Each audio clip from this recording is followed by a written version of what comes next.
before you can install a bearing in a car or van, whatever, you've got to pack it with grease. The traditional method for packing grease into a bearing was to put a big globule in the palm of your hand and then work the bearing around in a circle, forcing the grease up through the rollers. But we're not going to do that. We are going to try a cheap and cheerful universal grease packer by a company called Nielsen.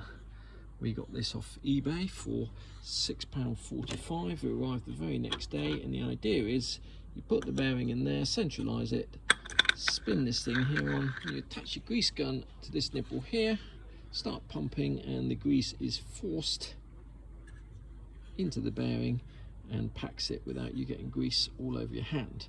However, there is a design flaw in this which we are going to remedy, and the design flaw is that when you force grease through this hole here, it basically comes out here and it fills this entire circle and eventually will spill over here and be squeezed out. We want grease in the circle, we just want it in between the bearing runners. So all I've done is I've got an old piece of perspex here. You could use a piece of hardboard or wood. I've cut a hole out of it using a hole saw. These come in kits of 5 from Toolstation, which you'd use for cutting down lights in the ceiling, etc. That's the smallest one in the kit. Okay, and then we've just used a 10mm drill bit to drill a hole in the middle of that perspex, and then screwed that just down as far so that the hole out of which the grease comes is just going to go along the top of this surface now and into this gap here and pack the bearing. So that is the first of the design flaws remedied. There's another design flaw, and that is that this is conical, so that you're going to get a whole load of grease in the top of this cone when you take the cone off, which is just a waste. So what we're going to do is cut another perspex disc, which is going to sit just above that hole and in this cone here. So the only grease that we're going to use is the bit that's squeezed between the two cones and down there. Through that little hole there so I can see exactly what I need to have on the top, and this is it. A 4cm diameter disc will sit on top. This will then screw down like so. I'm going to super glue that disc in there, and you can see that saves a load of wasted grease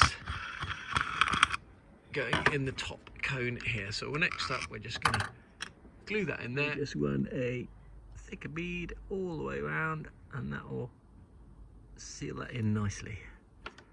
Now it's worth mentioning the reason these are tapered like that on the top and bottom is so that they can accommodate any size bearing, right down to small to large. Now we're just going to be using this for Mercedes wheel bearings, so we don't have to worry about that. We're just going to have two sides of bearings, the outer bearing and the inner bearing. Inner wheel bearing is very slightly smaller, but this Heath Robinson design here works just as well for the inner bearing as it does for the outer bearing. That's the inner bearing there. You can see that you're just going to get a small millimetre level of grease on top of that first disc there, and the rest of the grease that you pump in is going to go right into the bearing where you want it. Service manual calls for 50 grams of grease when you're repacking this hub. It's much easier to pack these bearings with grease before you put them onto the hub, but of course once you've done that it's very difficult to know how much grease you've used. So what we're going to do is we are simply going to weigh the bearings before and after grease. So this one here weighs 199 grams, and the inner bearing weighs 157 grams, and what we'll do is we'll weigh them both once we've packed them, and then we'll know exactly how much grease is on the bearings, and we'll put the rest of the 50 grams of grease on the hub. Okay, all we have to do now is test our contraption. We're going to use Granville multi-purpose grease. This is what the SL shop recommend for bearings. £4.50 from a shop in Bristol. It's actually slightly cheaper than buying it via eBay. And when you store this grease, always make sure you store it with this cap, the cap that you're going to take off, downwards, and because you want the grease to settle that way. And we've just been along to Tool Station, bought a grease gun, £12.50. Now I do actually have one of these, but I have to confess the first time I used it I was not entirely sure how to load it with a cartridge, and I did it completely wrong. So the first thing I'm going to do is just show you how to actually load the grease gun correctly. Any disassembly or anything like that, you've got to draw back this piston rod entirely so it's fully out like so. First thing you've got to do is draw back this rod here completely like so. Now it is quite a strong spring, so make sure you get it all the way out. Next up, we're going to unscrew the top part here. Too many problems, and then you're going to go to your grease and you're going to take off this cap here. So this, all you need to do is just insert it into the grease gun this way round, so the open end is going to be like that. That should sit flush. Next thing you've got to do is take off this ring here and then screw on the top. Ring off, and now it's a matter of screwing on the top, and that there should sit flush on there. Cartridge in there. We just need to release this lock here, screw on this fitting here. Okay, we've released the lock here, push that down as far as it will go, and all you need to do now is pump this handle until grease comes out. There's a little nipple that screws inside, and that nipple is currently attached in there because I clicked it in and I can't get it back out again, but it doesn't matter for the purposes of this demonstration because we're only going to use this grease gun for this particular purpose. Just center it on there like so, and we're going to screw this in.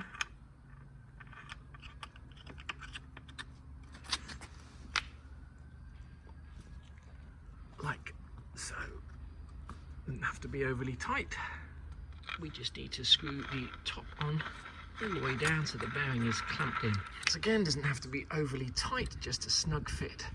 And then this grease nipple will just screw into there. As I say, it should have already been in there. We should just click the grease gun on top. But I just made a slight mistake and clicked it in before there's any grease on there, so I can't get it out. And there we go.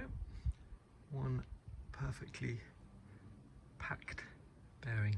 Let's undo this and see how this looks.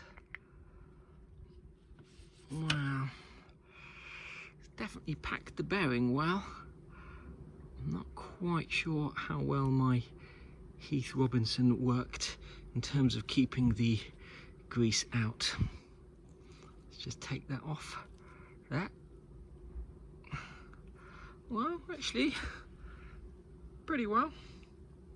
We're just going to have to clean the inside of that grease out. You don't want grease on the inside or on the bottom, but weigh this packed bearing now. 204 grams, so we can now work out the weight of the grease. We're going to do the same with the inner bearing. That's the weight of the inner bearing packed with grease, 165 grams. This is a small tip when using this tool.